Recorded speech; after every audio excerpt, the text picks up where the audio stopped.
पलट के आऊंगा शाखों पे खुशबू लेकर, पलट के आऊंगा शाखों में खुशबू लेकर, खिजा की जद हूं मैं, मौसम जरा बदलने दो। पहली बात मैं कहना चाहता हूं कि मैं कांग्रेस की पूरी लीडरशिप की तरफ अपना कृतज्ञता व्यक्त करना चाहता हूं। उन्होंने मेरे अंदर विश्वास रखा, चौथी बार के लिए मुझे उम्मीदवार बनाया।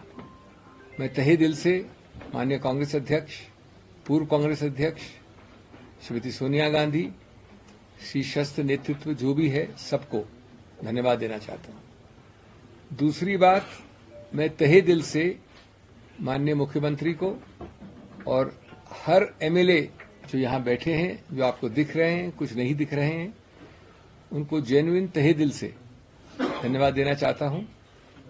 वो पूरी तरह से प्रयत्नशील थे, उम्मीद बनाए बैठे थे और दिन रात उन्होंने परिश्रम किया, मेरा समर्थन किया। तीसरा, मैं उन 9 एमएलए को भी धन्यवाद देना चाहता हूं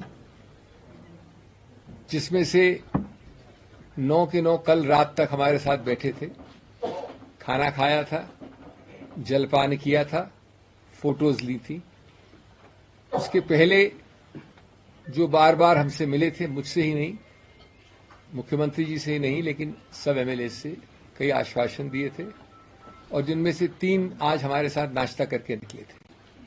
उनको भी मैं धन्यवाद देना चाहता हूं क्योंकि उनसे हमको कुछ शिक्षा मिली है, कम से कम मुझे निजी रूप से शिक्षा मिली है, मनोवैज्ञानिक शिक्षा मिली है।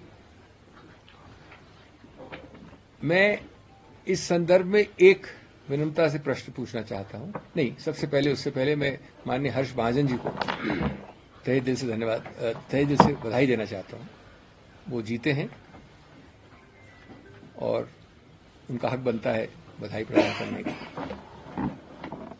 एक बात जरूर मैं कहूंगा, उनकी पार्टी को अपनी गिरेबान में देख के सोचे, जब भी कोई पार्टी 25 और 43 के आंकड़े या इक्वेशन में 25 वाली पार्टी 43 वाले के विरुद्ध उम्मीदवार खड़ा करती है, तो उसका सिर्फ एक और एक ही संदेश हो सकता है। और मैं हर्ष महाजन जी की बात नहीं कर रहा हूं, मैं इस चुनाव की बात नहीं कर रहा हूं, मैं एक सिद्धांत की बात कर रहा हूं। वो संदेश है कि हम बेशर्मी से वो करेंगे जो कानून में अनुमति जिसकी नहीं है। अगर आप समझते हैं कि एक व्यक्ति या 2 व्यक्ति या 9 व्यक्ति अचानक एक नई नीति, एक नई सोच, एक नई आइडियोलॉजी के अंतर्गत कल रात के डिनर और आज सुबह के नाश्ते के बाद बदल गए हैं, तो मैं समझता हूं कि हम सब, जो अंग्रेजी में कहावत है, एक फूल्स पैराडाइज में रहते हैं।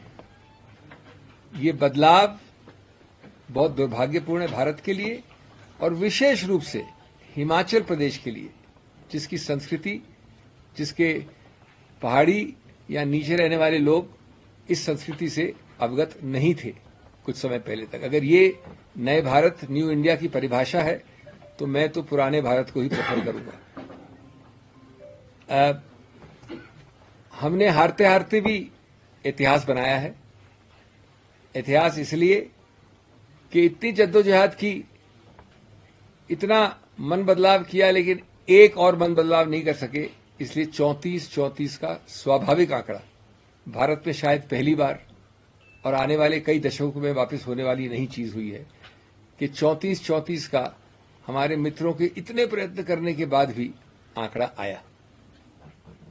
और 34-34 का आंकड़ा स्वाभाविक आया, एक वोट भी इनवैलिड नहीं हुआ, सेकंड प्रेफरेंस वोट भी एक भी नहीं था।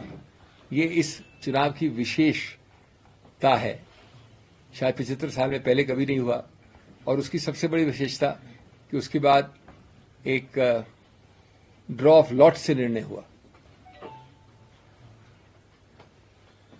मैं सिर्फ ये कहना चाहूंगा कि जो हुआ सो हुआ, हमको भविष्य का सोचना चाहिए। और एक आश्वासन दे के मैं हिमाचल से जा रहा हूं, हिमाचल की बात नहीं कर रहा हूं, लेकिन मैं अपनी बात कर रहा हूं कि जिन लोगों ने इतना प्रयत्न किया, उनको सिर्फ मैं कह दूं विनम्रता से, पलट के आऊंगा शाखों पे खुशबू लेकर, पलट के आऊंगा शाखों में खुशबू लेकर, खिजा की जद हूं मैं, मौसम जरा बदलने दो।